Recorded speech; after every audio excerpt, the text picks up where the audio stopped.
Good morning to all the regions of the world. Welcome to Conscious Dating Online. I am your host, Francis Mahan.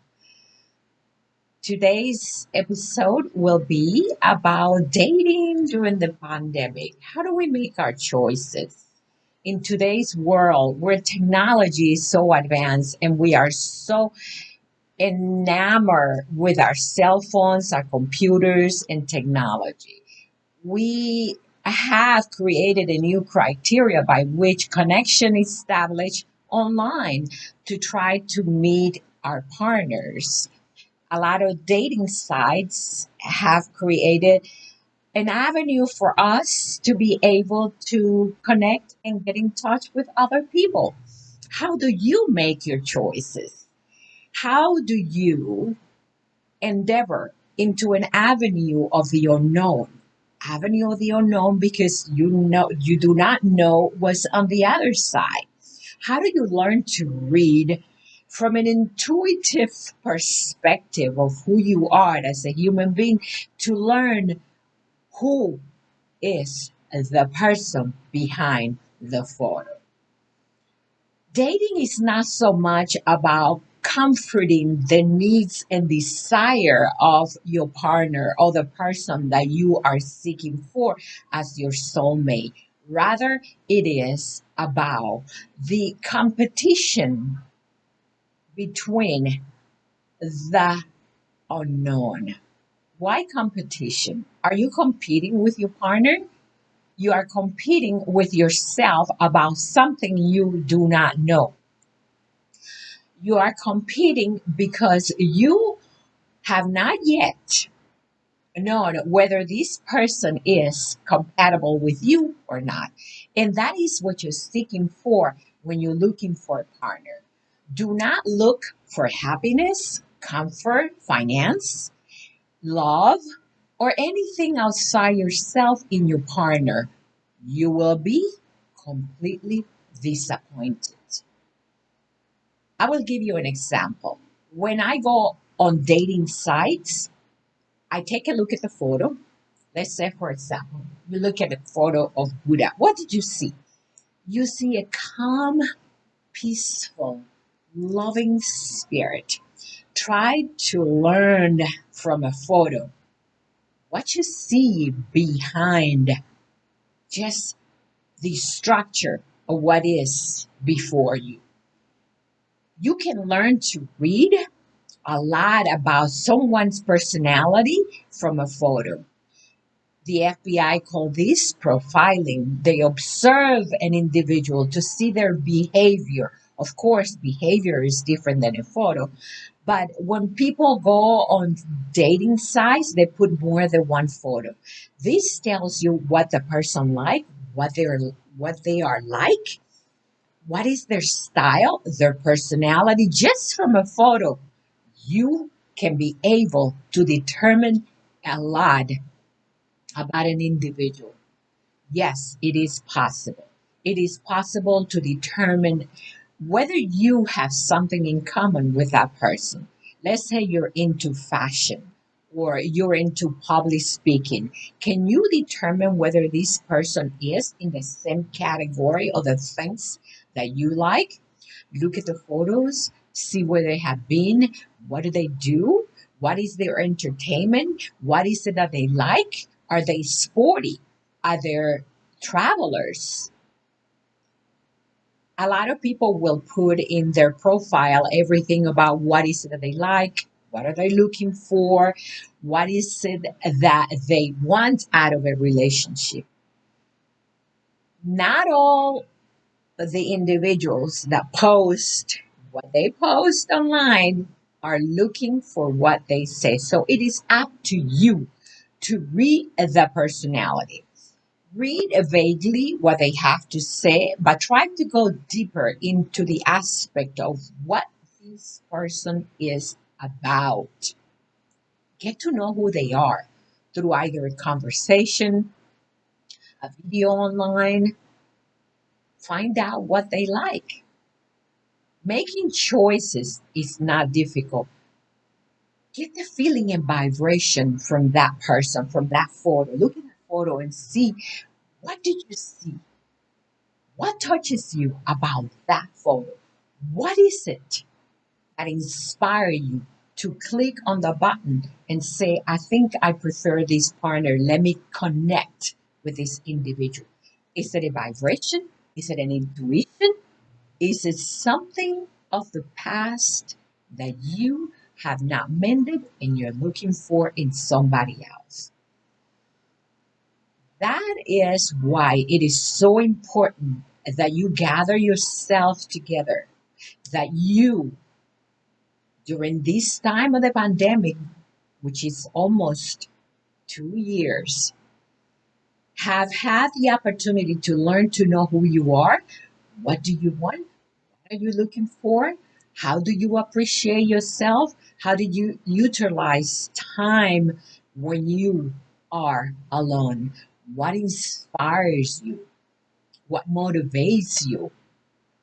What are your desires in life away from the idea of a partner in your life? Once you have gathered all of that information about you, how much do you pamper, appreciate yourself, and love yourself? Once you have gathered all that, then you can look for a partner that has similar criteria in the things that you like to do. Never forget that it's possible to find someone that is totally the opposite of who you are. Sometimes the reason why they said opposites attract is because they enhance each other. If you have two levels of frequency, one is high, one is lower, the vibration may not be the same, but one of the partners may need the higher energy and higher vibration in order to function in life and be successful, in order to be motivated. Are you that partner? Is that what you want to do? Does that attract you? Are you comfortable in that level of energy? Are you happy comforting someone, supporting someone, or do you want the opposite? Do you want someone to support you? Do you want someone to be there with you? Or do you want to uplift them? You have to know what is it that you want in a relationship. But remember, also, it is essential that whatever decision you take, whatever decision you make about an individual from a photo, you do it from the heart. At the same time, if you decide to depart or delete, do it with common decency, do it with respect, value their emotions, be able to be honest and authentic about why you do not wish to continue to communicate with this individual. It is very, very common today to just delete someone and try to avoid communicating with them once you have invited them into your environment, whether it is through a cell phone or a computer or a chat or a video, and just ignore them. How would you like somebody to do that to you? How does it feel? Is it comfortable? I don't believe it is a good feeling. It is ghosting someone, and that is not such a good feeling, whether it is in relationship or in business. Business do the same today. It's almost unfathomable to believe that in business you will encounter people who play mind games, people who are racist, people who will deny you your rights as a human being, regardless of whether you're worthy of them or not. I'm going to give you an example. I recently went to get a car finance. My car was leased, and I decided to go into a credit union. This credit union took a week to try to tell me, I need more information. You don't have what we need. I had a good credit score. I had enough money in the bank to show that I can support myself. And I show them my income and all of my finances information. They told me I did not qualify. They told me we need more information, more information, and more information. At one point, I decided to quit. I decided this is not acceptable according to what is going on in the financial world. I don't have to put up with this. So I went on, went somewhere else. Not only did I qualify, but they were able to help me pay my bills for my credit card. Now, how good is that? Think of it in the same way when you are dealing in a relationship. Never close a door without knowing that you have the opportunity to open another door and be able to walk through it without difficulties. Let it go.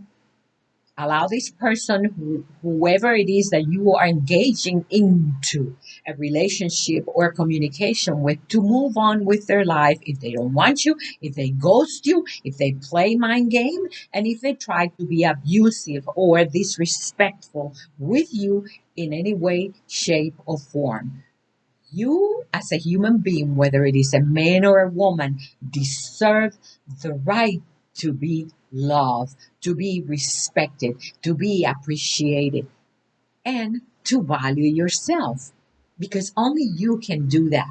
When you learn to value yourself, people will respect you. And sometimes they will continue to bat you or make you feel bad, play games. You just ignore them. In the end, you have got the power to use your intelligence with your mind consciously and your intuitive self and move on with your life smiling, knowing that there is something greater supporting you, whatever your choice is. While dating online, it is essential that we try to take our time to read the person, look at a distance the view of what is it that I see? What is it that I want from this individual? What is it that attracts me about this photo? The smile, the style, the structure, handsomeness, whatever it is that you're looking for, what attracts you? Is it their masculinity? Make sure that their masculinity does not overwhelm who you are. If you are a very submissive and a very easygoing person, make sure that this person does not overwhelm you because you will have some sort of suppressed situation between you and this person. Be careful for what you're looking for and try to analyze what is it in the past that I have not mended that I'm seeking for outside of me. Many times we are seeking for a fatherly figure or a supportive figure or a figure of love. Whatever it is that you've been denied of, be careful in a relationship because you will tend to try to find that which comfort you, not which favor you, because sometimes what favor you is different that will comfort you. We look for comfort in people to feel secure. Before you go into a relationship, you must feel secure about who you are. What is it that you want? What is your heart telling you? Are you being honest? Are you being authentic with yourself? Sometimes it is unfortunate that we have to go through the process and learn our lessons in order to understand where we are. And trust me, there is no age difference. This can happen to a 21-year-old, 50-year-old, 40, 30, 60. It doesn't matter.